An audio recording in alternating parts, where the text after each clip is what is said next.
آج سے عہد کریں کہ ہم اپنی اور خدا کی ملاقات میں اضافہ کریں گے. تھوڑی دیر جہاں نماز میں وقت بڑھا دیں، تھوڑی سی دیر، تھوڑی دیر نماز سے پہلے مصلی بچھا دیں، تھوڑی دیر فجر سے پہلے اٹھ جائیں. تہجد کی نماز نہیں پڑھ سکتے، نہ پڑھیں. سونے سے پہلے ہمارے استاد کہتے ہیں 4 رکعتیں پڑھ لو 2 کر کے سونے سے پہلے، خدا آہستہ آہستہ تمہیں سحر میں بھی اٹھا دے گا. جو شخص اتنا محبت کرتا ہو کہ پروردگار مجھ سے اٹھا نہیں جاتا تہجد پڑھنے کے لیے، کوئی مسئلہ نہیں، میں پروردگار سونے سے پہلے 2 کر کے 4 رکعتیں پڑھ رہا ہوں تو مجھے قبول کر لے.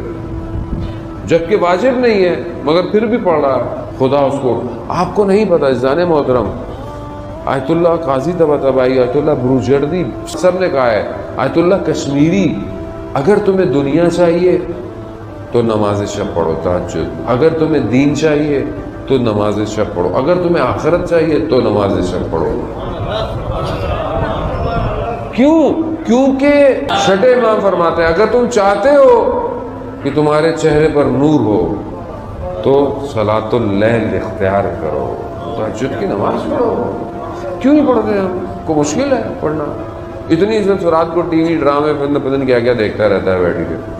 کتنے گھنٹے انسان میچ دیکھ رہا ہے، فٹ بال دیکھ رہا ہے، خام خواہ کے ٹی وی ٹاک شو دیکھ رہا ہے بیٹھے ہوئے. تو تھوڑی دیر خدا سے بات کر لیں، تھوڑی سی راز و نیاز کر لیں. اور ائمہ نے کتنی راز و نیاز کی ہے.